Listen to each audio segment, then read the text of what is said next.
Welcome back, or welcome if you're just joining us. This is the France 24 debate. We're looking at the escalation in eastern Ukraine, which continues. Ultimatums from Kiev being ignored. Let's say hello now to James Creedon of our Media Watch segment. And throughout the conversation, James, we've been saying how differently the story is being spun, whether you're in the West or you're in Moscow. That's right. There's been a lot of finger-pointing about propaganda, about spinning the story on both sides, in fact. And one article that's got a lot of hits over the weekend, François, is on Forbes.com.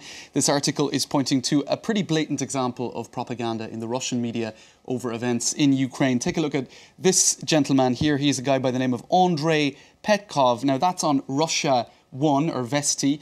Now, here he is an ordinary citizen, François. He's been attacked by neo-Nazis, at least that's the story he's telling on Russia 1. But if you scroll down a little further, you see another photograph of the same gentleman, and this time on another network. I'm going to interrupt you, James, because we have live coverage now of a statement by Catherine Ashton, the EU's foreign policy chief, coming out of that foreign ministers' meeting in Luxembourg. In Egypt over the last few days as well. We believe it's up to the regime to ensure tangible and long-lasting improvements in that situation, especially on humanitarian aid.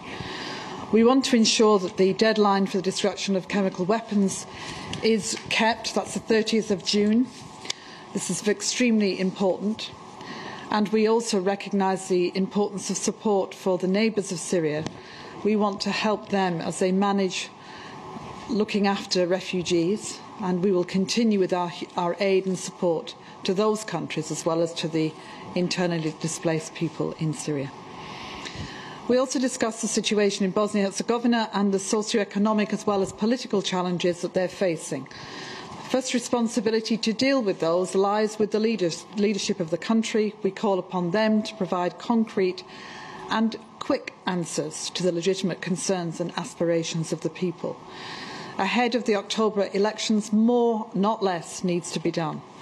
In the short term, it's important for the institutions and leaders in Bosnia-Herzegovina to focus on a number of key priorities, particularly the socio-economic issues, especially high unemployment among young people. We're ready to support the efforts that they make through a number of initiatives, including a Compact for Growth. This is an effort coordinated with international partners to assist the institutions in Bosnia-Herzegovina in reforming the economy and creating new opportunities for citizens. After the elections, they will need to engage on a broader set of issues. The efficiency and the functionality of institutions there need to improve at all levels. We, of course, remain committed to their European perspective, but work needs to step up to regain some positive momentum, and we will continue with our efforts to help support that.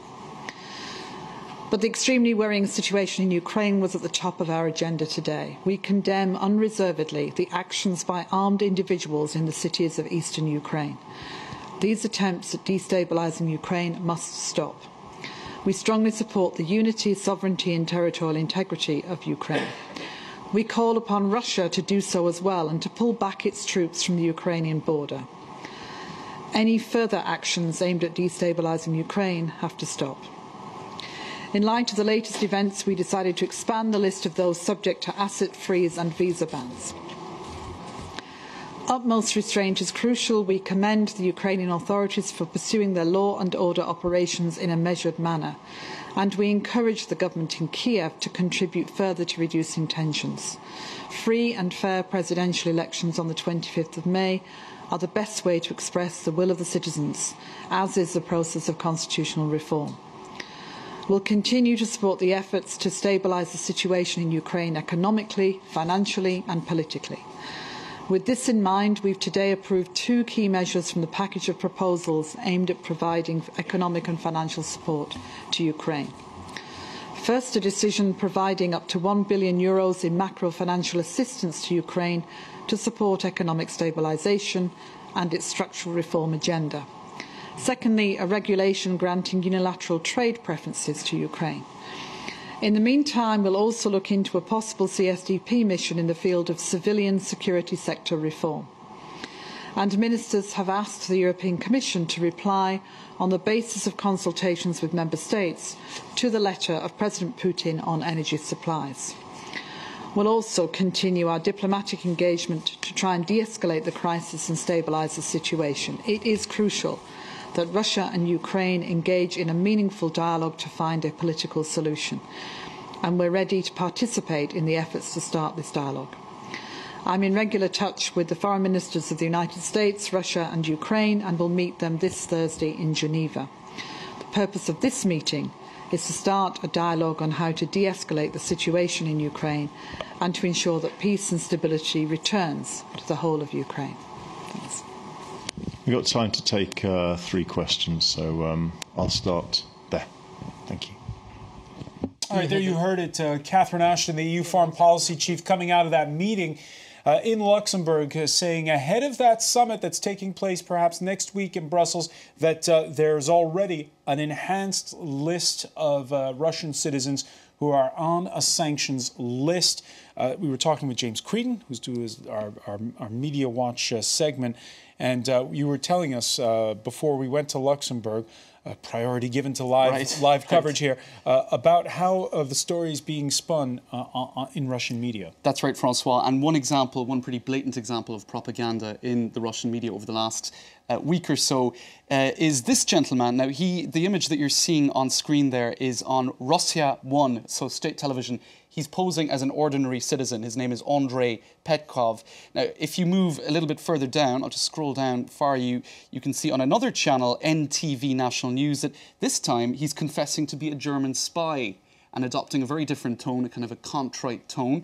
Now, you move down further again, exactly the same gentleman, Andrei Petkov, but this time he's posing as a prominent pediatric surgeon who's moved back to the city of Nikolaev in southern Ukraine.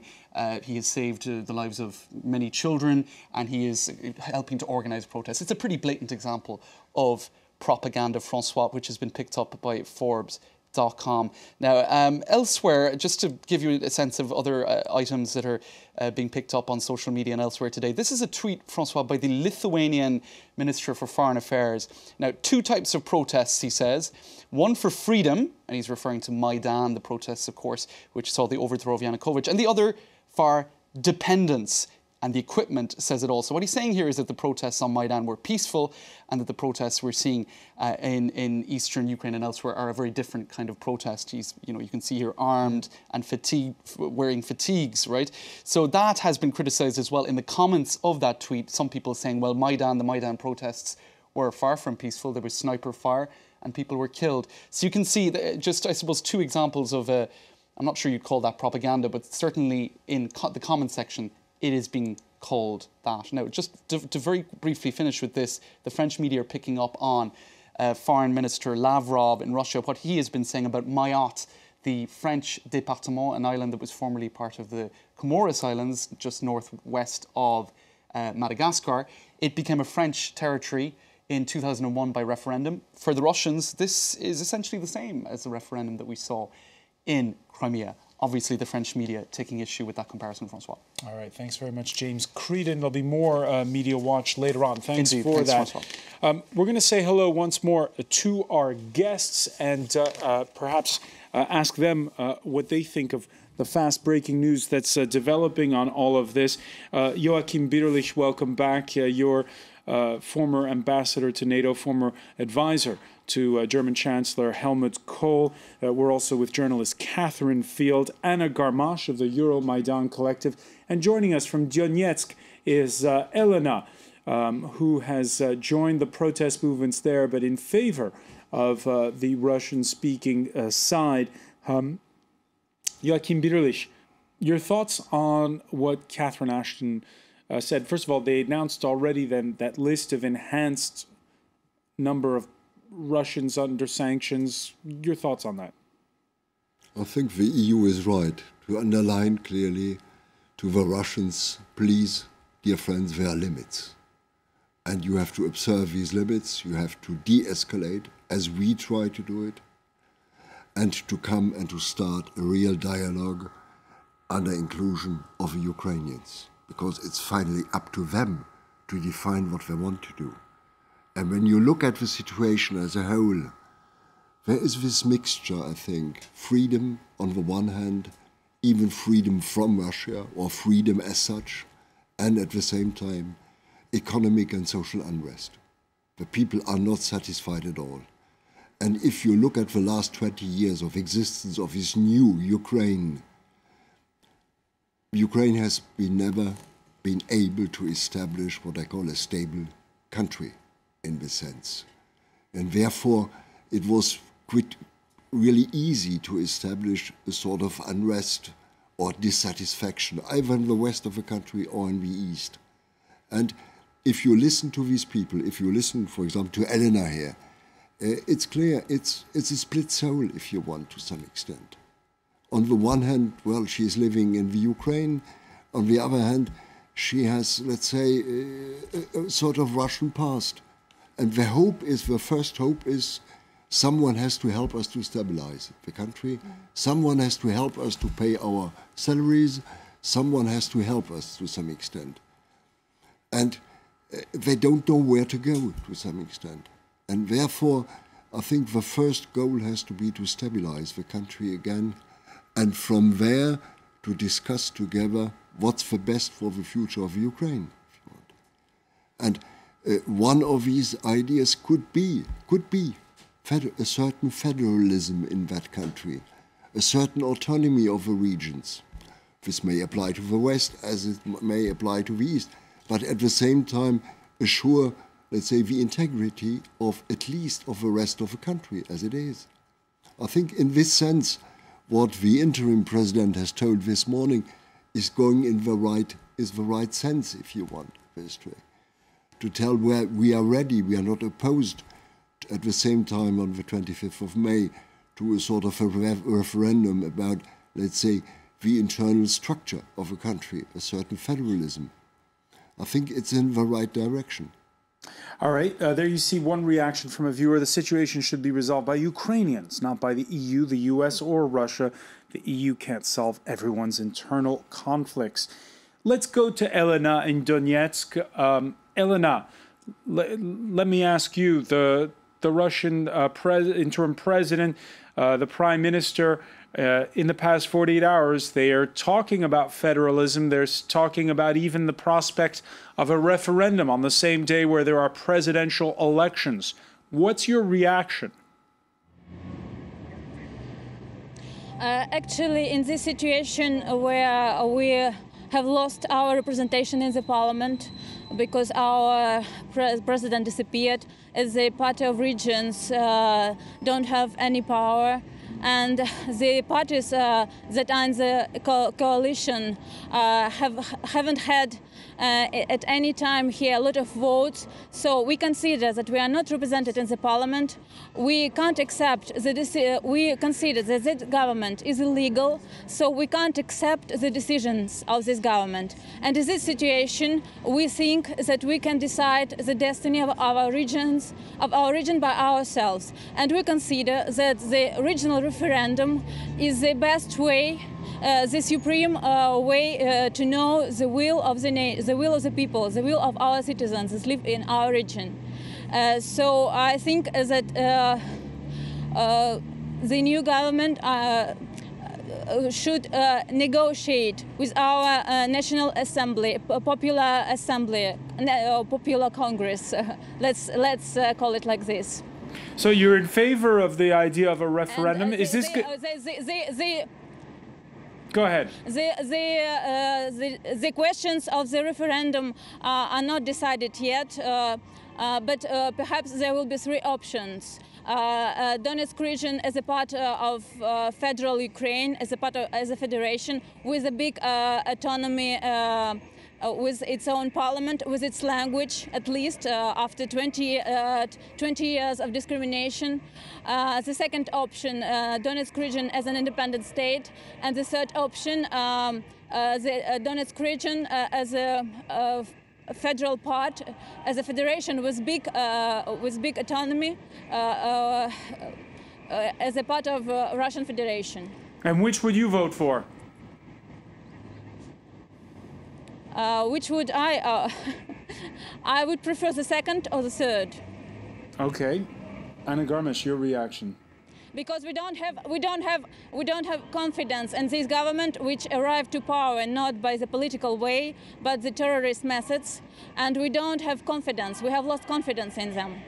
Anna Garmisch, your thoughts we don't believe that the result of this national referendum will be true.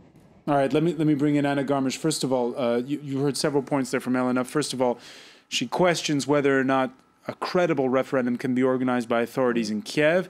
And then she says she is in favor either of an independent state or perhaps joining and having a status within the Russian Federation. Your thoughts on that? Well, one of the other points that she actually mentioned as well is that she doesn't really recognize the current government. And it's a temporary government.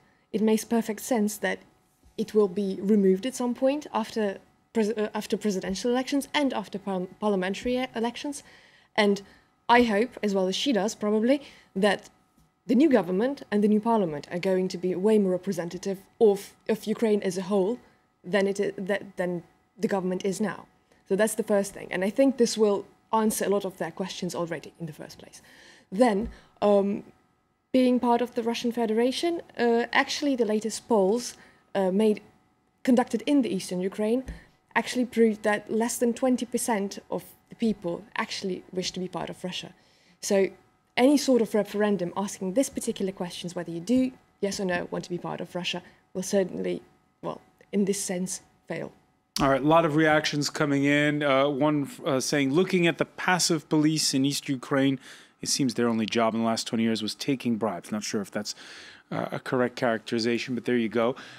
Protesters, by the way, this Monday, marching to the home of Donetsk's most famous citizen, Ukraine's richest man, Rinat Akhmatov, asking him to publicly repudiate pro-Russian separatists, or at least state his position openly. Akhmatov's office in Kiev, by the way, was attacked over the weekend. How important, Anna Garmisch, is Rinat Akhmatov in all this? Extremely important, actually. It's probably the first man in Donetsk as such. And actually, he was considered at some point as probably one of the most powerful people in Ukraine in general. He's extremely rich, and he owns a large part of the Ukrainian industry. Elena, would you like to hear more from Rinat Akhmatov? Well, could you repeat please the question? I was saying, would you like to hear more from Rinat Akhmatov? To hear more, what do you mean? Should he be? Do you know anything about him? Should he be speaking out publicly and giving his position?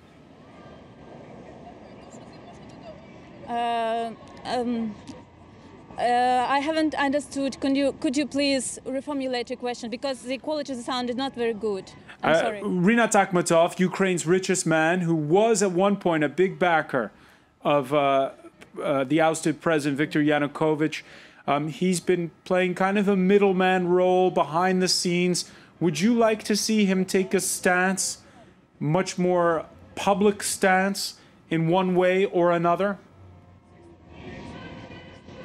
I think that he should negotiate also with the Popular Congress, the Popular Congress of our Popular Congress of the Donetsk region, the temporary government, our temporary popular government. He should negotiate with them, because they represent more than 35 organizations, parties and social organizations. Catherine, and almost all the towns of the Donetsk region. Catherine Field, there is this sense listening to. Akhmatov should take into account the opinion of the Popular Congress. What's your reaction listening to Elena? Well, I think first of all, everything needs to be calmed down a lot. And what I would have liked to have seen today from Catherine Ashton is some sort of mechanism where there can be monitors put into eastern Ukraine. We haven't seen that. We haven't seen any type of movement towards getting independent monitors in. I know it was difficult getting them into Crimea, but we haven't seen that. So we need to have more information. We need to also, I know it's difficult, we need to figure out exactly what Vladimir Putin is doing. The big question is, does he want eastern Ukraine, or does he want a weak Ukraine that is subservient to Russia? it's really, if he decides to go into eastern Ukraine, it's a very expensive job. He would have to provide eastern Ukraine with everything. And when I say everything, I mean from pensions to milk to bread to gas, the lot. That's a very, very expensive thing. So it's in his interest to have a weak Ukraine. So we should be moving much more quickly, or the West should be moving much more quickly to get some more information on the ground, figure out much more quickly what is happening, have more engagement with the Russian side to that. And to not have this thing where we're waiting for sanctions to come in a week's time. This is one of the most important, most dangerous situations that Ukraine has seen since November. It is the most important situation that's happened since the end of the Cold War. We're sitting here in Paris, and there's going to be a meeting of European heads of state next week. But they did announce sanctions for today, an enhanced list of sanctions of citizens who are Russian citizens who are under EU sanctions. Yes, it is very good, but that's not enough. Joachim Bitterlich, not enough? What's more important, in my eyes, is to start immediately a real dialogue with the Russians under inclusion of the Ukrainians. Which is what is scheduled for Thursday. Exactly, to talk together, let's say to have at least a start of this dialogue, to look at what are the possible schemes of a solution of this crisis. But again, a summit, I don't know why. I don't see the sense of another summit. We have now to act and to talk to the Russians. In such a dangerous situation, please, let's talk and let's discuss where are the real goals of the Russians. We have to know it.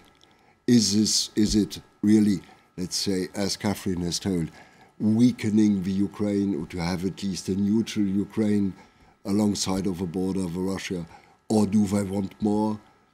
Is it a more federal regime? Is this sufficient? What does this mean for the Russians? We have to know their intentions a bit more. And on the other hand, please, we have to discuss this with Ukrainians. Ukraine has, for the moment, an interim government. That's all. And we have to make it clear to the Russians, let's organize the elections, let's help them. We have a body in Europe for that purpose. It's the OSCE in Vienna that can control it, supervise it, to see that all Russian regions are well represented in a parliament, and then to see, let's organize it with the Russians under the inclusion in a peaceful way. And we have to test this way, if it works or not. I think we've had the example in Scotland where there is a referendum. There are ways that you can have a referendum that are properly worked out, where everyone has their say, and not a repeat of what we saw in Crimea, where one day to the next there was a referendum and it was a yes, no. Absolutely, with no possible discussion, actually, no showing of Ambassador Bitterlich, I don't know how much of a Kremlinologist you are, but do you think that Putin, it's a question we've posed before, is improvising, or is he a man with a plan? I think he had a plan with regard to the Crimea. It's not a new one, it's a classical one, more or less. And in the language of football, he has got a golden pass by the European Union in that field. I regret it. But I think that with regard to the rest, to some extent, he's improvising. All right, comments coming in. I do think the mess in Ukraine is created by the unnecessary intervention of the U.S., tailed by the EU in its internal affairs. Before we go, let's hear what the French foreign minister had to say coming out of that meeting in Luxembourg. If necessary, there could be a meeting next week with European heads of state, which could result in further sanctions. It's the position of France and the European Union to increase pressure without making dialogue impossible. And that meeting, of course, on Thursday will be the next step, that meeting in Geneva. Of course, this, as the situation continues to escalate, I want to thank our panel, Anna Garmesh. I want to thank Elena for joining us from the city of Donetsk in eastern Ukraine this Monday, as well as Joachim Bitterlich and Catherine Field. Thank you for joining us here in the France 24 debate.